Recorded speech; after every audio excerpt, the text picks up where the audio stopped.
Guys, welcome back to part two of her story. Before we get into her story and about how she give you a part of her life, and you can see how different situations come about, please follow us on social media. And congratulations to the winner, whoever won, because I'm doing this literally the night before we do the drawings, but I do these in advance if you don't know. Please follow us on social media. Everything will be down below. TikTok, YouTube, Instagram, things like that. And if you're a person who wants to share your story, we'd love to have you. If you're a person who just want to share resources, we'd love to have that. Especially, we only take the resources for New York City, but the stories we take from anywhere in the U.S. You have to have a child under 18, or you could be a child who's under 18 who want to tell their story from a child's perspective. We are honestly looking for more people who are children when it happened, so we can give children a voice. A lot of times we go through situations and we always hear the parents how they feel and what's going on, but the reason why they're in the family shelter is because they have a child. And well, most of the people who are in family shelter have children under 18. They have family shelters with adult children, but it's a different aspect because adult children have, they usually are working. There's different dynamic, and that child is not depending on you as much as a child under 18 would, because by law you're here to take care of a child. Like, if you're a good parent, that's what you're doing, right? But we would love to have people under 18's stories to be told, so people shed a light on how children feel when they're in shelter and things like that. So thank you for listening, and let's continue on to our story. I just spent some time in Ireland for the first time in September, actually. Ooh. And it was like, Lynn, it was suddenly being home in a crazy way. And I met all these Irish women that were these incredibly strong people. And the gift of gab, right? And the gift of gab isn't just that you talk a lot, it's you know how to tell a story. And so the stories I heard about the troubles, the stories I heard about people's drinking, all of it, it was just, I was like, wow, these really are my people. Now I understand a lot of it. But I came a long way in life before.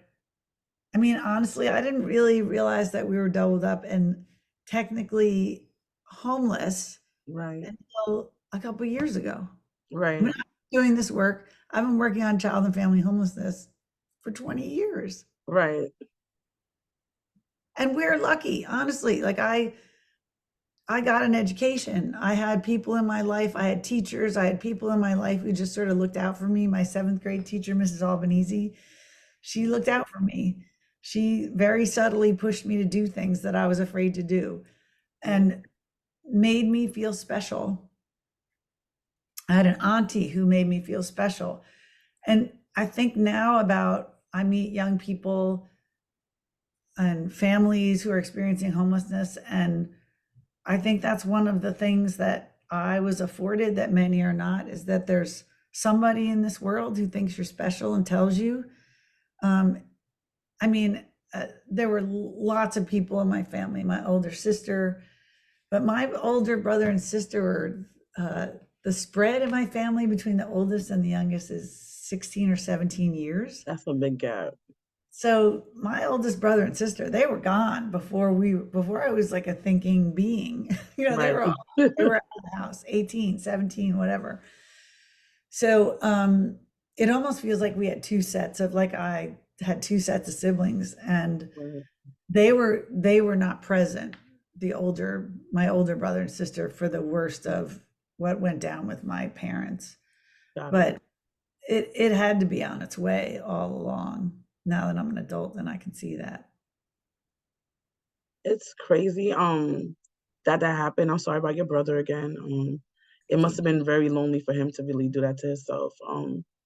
And people don't understand, like, even myself, when I talk about my homeless experience, I didn't think of doubled up. Honestly, probably even this year, this is kind of when I really delved into it. And I thought about I thought about this week. I was like, I was homeless off and on from 2015, 2018. And usually the only time I count is from like 2018 Mm. 16, probably 2018. I don't count the first time it With happened. staying with people? I don't count it because I was on somebody's couch and I was like, I never thought about it. And I'm like, no. And the thing about it, I do the podcast. So it's not like I don't know the information. I know the information. It's just thinking about when we all think about homelessness, we only think about shelters, and sometimes we don't think about that. We think only about on people on the street, and so we have to Right. really think about it. If you don't have your own place and your own key, you don't have your own home, you know. So that's the thing.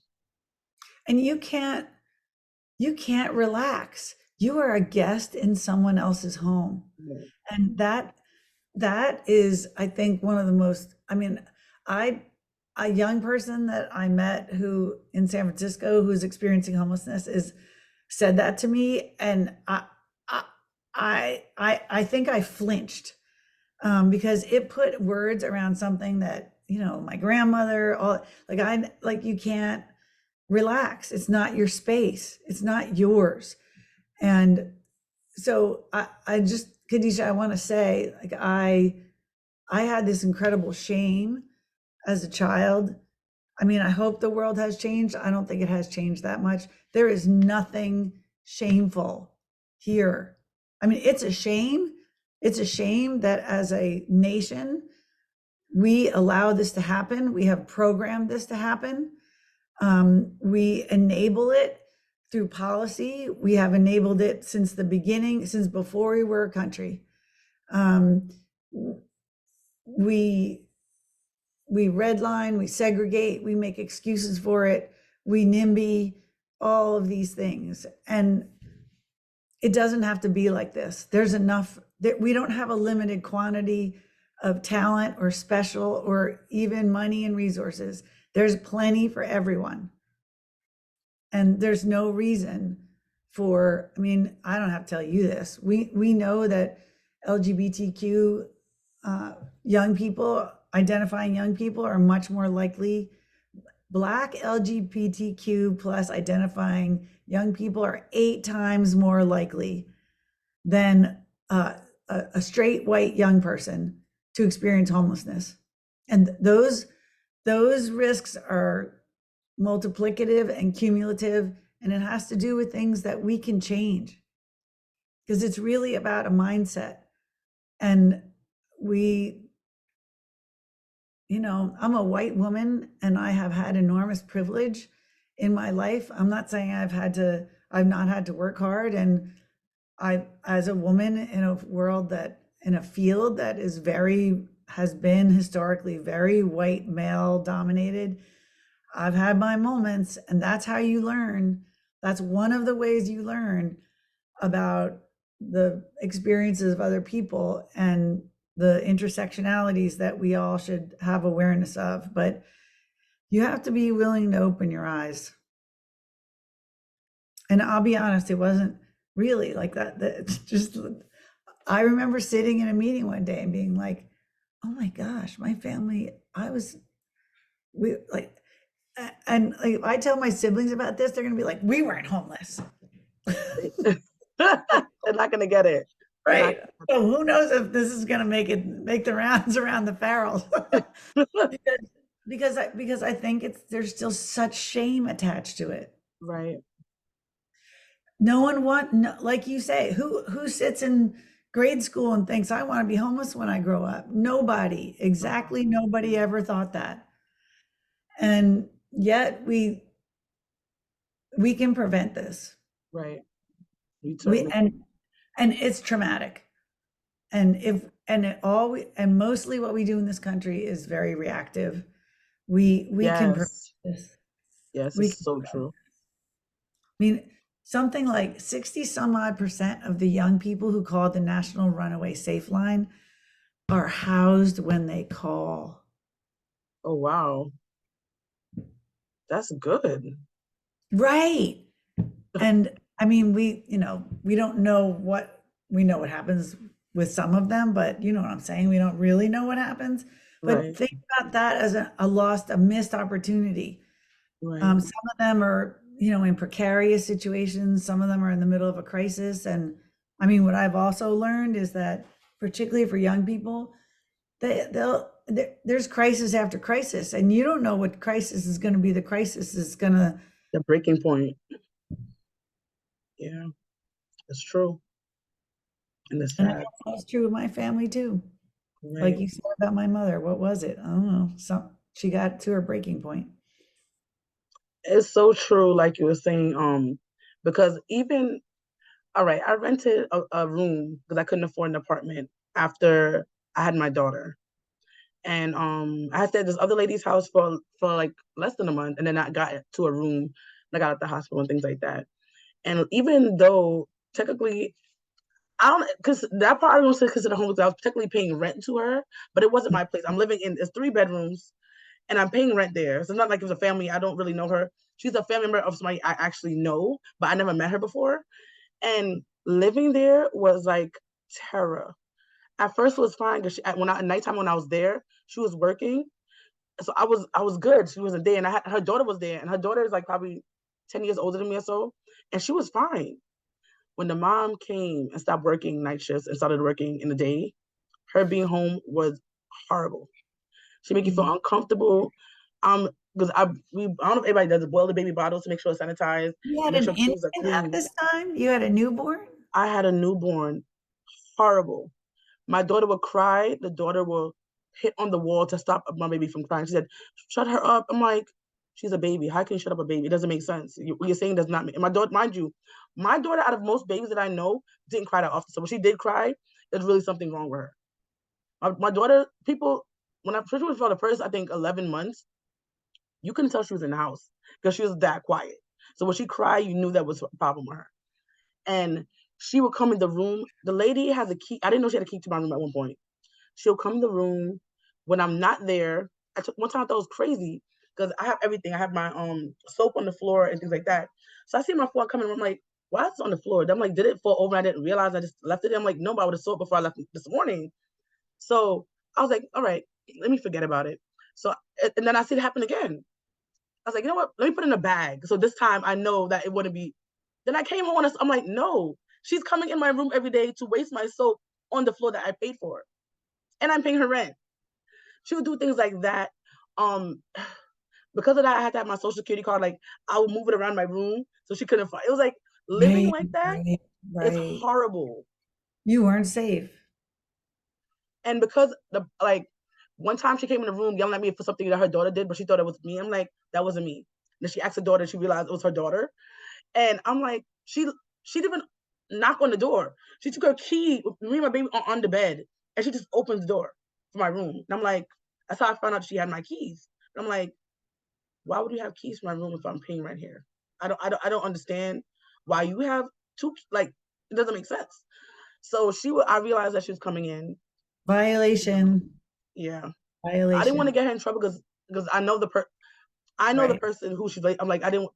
I felt Yep. unsafe. Like at nighttime, I would have stuff behind the door so in case she came in, I could hear. And I never slept well because of that. I was always on eggshells. I stopped making food in her house. I could say admit I messed up one of her pots by accident. It wasn't on purpose. I didn't know any better. I took a fork to the pot because I was used to doing that the house I grew up in, and I messed up her pot. I said I'll pay for it. She didn't want. I'm like whatever. So I could say I'm not saying the perfect person. This is my first time being on my own, other than college. Hey, who So college hasn't was messed up a different, pot? right? And it was just, it was a lot. It was just a lot of contention. She didn't like me taking showers at nighttime, which I understand because sometimes I take it too late, but she wouldn't let me in the bathroom until a certain time. So it's like I have to do it 11, 12 o'clock at night because she'll have a problem. And then people say, take a shower in the morning. I don't go to sleep in my clothes from outside. So I have to take a shower, then go to my bed, clean up my baby and everything. And it was just like a problem for her. You take a shower too late. Her daughter would hear me. I usually take my daughter with me. It's very rare I leave her in the bed. I was in the room. I didn't know what they're gonna do to my daughter. I just didn't trust it. I'll take my daughter with me and all our stuff in our hands in the bathroom. And they'll hear me coming and opening the door and they'll run to the bathroom because they're closer to me than the bathroom. It was like the daughter's room, it was a bathroom, the daughter's room, my room, and the mom was over here.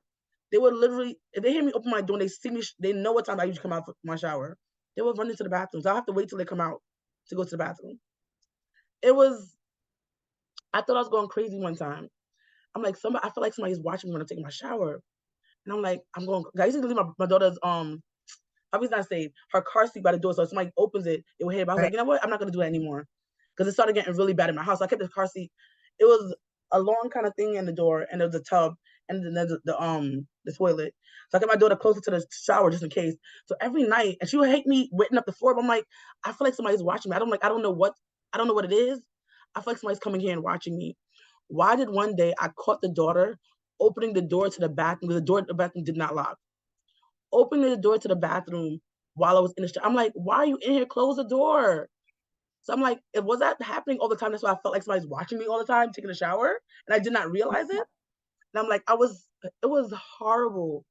It was horrible. So living with people, even when you're paying rent, that's I don't like people like other than dorms, like colleges. I don't tell people to go live with other people if they don't have to. It's better to have your own space. You have your own place of mind. Your food is not going to go missing. You're not sure. Like I was Yeah. boiling water for my daughter, and I didn't know she put. I'm so paranoid because she's out of her mind. I wasn't sure she put stuff in the water, so I got a kettle for my room to boil her water so she could drink. So I didn't know if she's gonna. And if she saw the kettle, she said, "You got a kettle in the room." I'm like, but I can't do my daughter's stuff in peace in the kitchen. So I stopped cooking food there for months. I had to always buy food out. And I felt like I was honestly in the shelter because that's how I was in the shelter. I had to buy food all the time. I got to have a stove there. So it was just like, it was a lot. It was a lot. And me and her just did not. I was so happy. I was like, she wanted me to go. I was like, I want to go. But I was like, I can afford. I told her I can afford to be on my own in this thing. I was like, you're going to have to give me an eviction to get out. She didn't want to do the eviction. Because I'm gonna tell you Oh, the right, sentiments right, of right. that also. Yeah. So Half you wouldn't were let me in forced the into shelter right, without an right. eviction.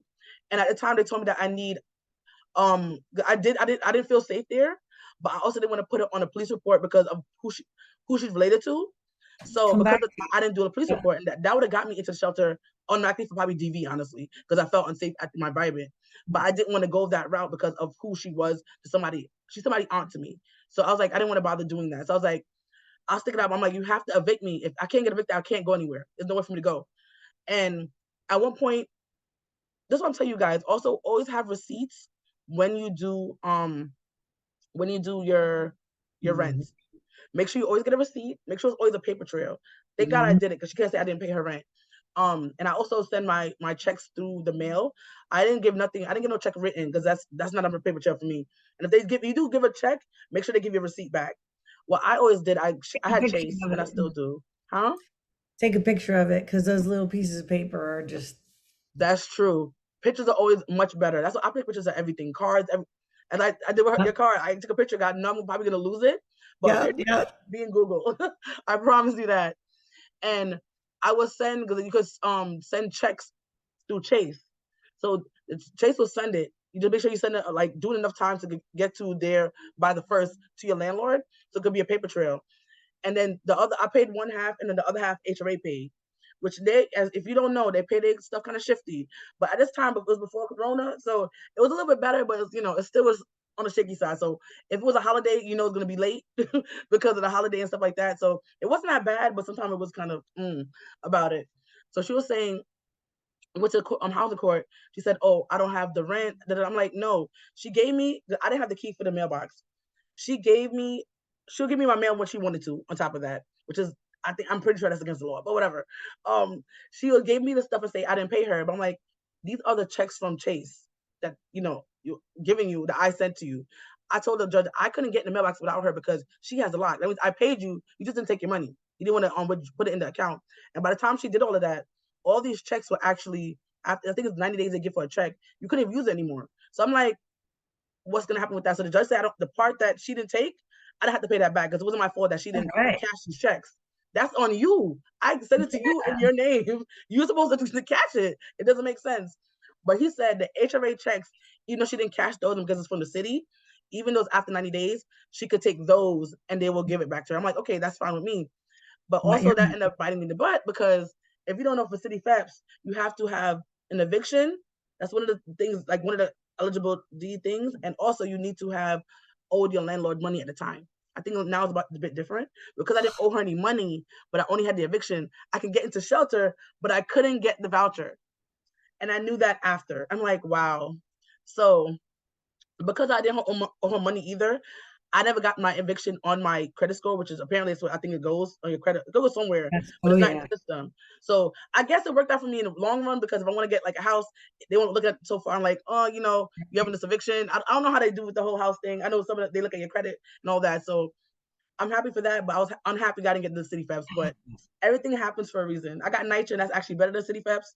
The buildings are some of them are kind of cruddy, but it's better than having only a 5-year stamp of where I live. So it worked out. But yeah, living with people sometimes, I'm not saying everybody's horrible, but just having your own space is amazing. It really is. Like having a place to cook, even if you don't want to cook, place to order, it doesn't matter. It just, you feel more comfortable, you feel more relaxed. Your brain is not working as much. Am I doing this wrong? And it's like, am I breathing? Literally, if I'm breathing wrong, the person's gonna be annoyed about it. Like example, my Right. baby's a baby, she's crying. That shouldn't be a problem for you if she's crying. It's a baby. That's what they do. And you knew that I had a baby before I came in. Like I said, a surprise, like, hey, I got a baby. I came in here Right. with her. It wasn't like I got pregnant there and had the baby there. I moved in with the baby in my hand. I moved in when she was I want to say 1.5. Not even, I don't think she was 1 month probably. But if she was, I want like the 26th or 27th of September. My daughter's born August 12th. So like a month Oh, and change. So she was very young when she moved in. So pretty she much knew newborn. what this is, Yeah. you know? But Wow. yeah, I can't imagine. Like, do Great. you? Well, your grandmother's probably, I would assume, dead by now. Um, Do you know why she acts? I'm going to her back to the story. I'm sorry, I got into myself. My bad, guys. Do you know why she probably act that way, or she I've just? thought about it a lot. So apparently my grandfather was quite the philanderer, as we say in my family, which means he fooled around all the time. He had a Right. girlfriend that once, many years later, we were driving somewhere. I mean, so my father, I think after, I don't even know if this one was still there, but he drove me past. So where I grew up is now way more built up, but it's like country roads with like a dive bar, right? So I think Right. my father mostly drank in places like that. I Right. mean, I have cousins and friends that like, excuse me, but they would go, like they'd get a call from the bartender and have to go pick up my father. He'd pissed himself.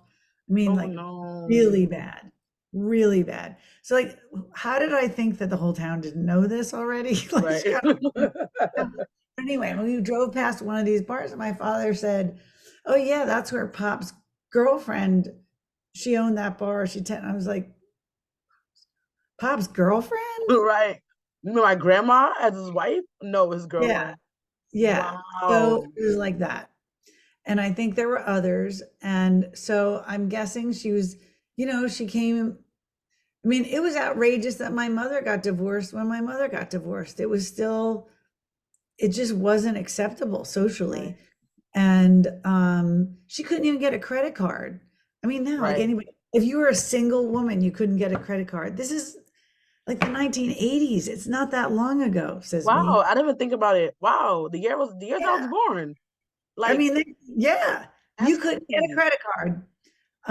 She had to like get I don't even know how she did it. She got somebody, we knew somebody who knew somebody who was a lawyer, and my mother got them to write a letter saying that it was Wow. discrimination, blah, blah, blah, blah, blah. And I think Right. eventually legislation passed to prohibit that. But when I think about like that was the world it was. So my grandmother, you don't leave your husband, you put up and shut up and you make the whatever. I mean, I think she was deeply unhappy. She was in a really bad car accident. I don't, long before I was born, I think. And I think, was in the hospital for like 6 months or something, really messed up her legs. So I think she probably had chronic pain, which didn't help. She smoked, I mean, she just sat in a chair and smoked cigarette, and like she would light a cigarette with a cigarette Oh, and I can't. like that. Marlboros, Marlboro Reds, and then Marlboro Lights. She drank a fair amount of vodka herself until at some point I remember my mother just saying, "You're not drinking vodka anymore." And that was that. So I think none of it helped, but it's just kind of then, I mean, it's weird. Then I remember years later, my mother told me that she had an older sister who died, And that older sister was my grandmother's favorite. Now, I'm sorry, but I only have one child, but if I had more than one, I Right. learned you do not, nobody's your favorite. I'm Right. sorry. You don't get to do that. That is, and so my mother always felt like I don't know, like in a one down position. It was two girls and a boy, and my uncle, because he was a boy, the sun rose and set on him. Right. And my aunt Claire, who was, she was also, she had very serious health problems during her life, and she died really young. And it's funny, when just a few months ago when my mother was transitioning, I mean, she never talked about Claire really. When she was transitioning from this life into whatever comes next, she was talking to Claire. I remember Oh, just being like, wow. what is in there? What is in there? What did you two have that you did not resolve? And so, I mean, I'm very lucky.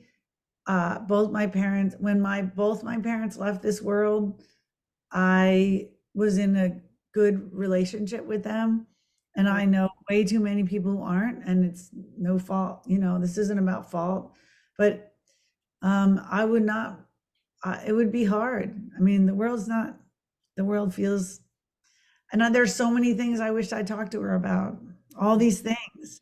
And then, at a certain point in the last few years, she wasn't really lucid enough to talk about them, or she would go off and you'd be like, is this real? Or, I mean, who knows? But my grandmother, I never, my mother would just say she was just very unhappy. Like, that's it. Boom. She was just very unhappy. She was an unhappy person. But I'm sorry I never said to her, like, well, why did you, what I would like to have said, like, why did you let her pick on me? Right. I didn't do anything wrong. I mean, I'm sure I did things wrong, but I was a kid. He was I a was a kid kid, right? in circumstance. I was 9 years old. I was this little tiny thing. I think of it now and I just felt responsible. Like I always felt like, what did I do wrong? I Right. was terrified of her. Like, she sounds like your landlord, actually. Oh gosh. She was a great card player, my grandmother. So Mm. the ladies would come over for bridge. I loved that because the little old ladies thought I was cute. Right. Not Graham. The little old lady would be like, come here, honey. And like, Oh they give no. me candy or like $1 or something. Oh, Um, and the but dollar went a long way back in the day. Now a uh-huh, dollar can't uh-huh, buy nothing. uh-huh. Yeah. So I don't know, what I think, it's all part of a generation or generations where you just didn't say, you didn't talk about it, you kept it inside, um, and that was your job, especially I think for women. I mean, I think that's still true for us.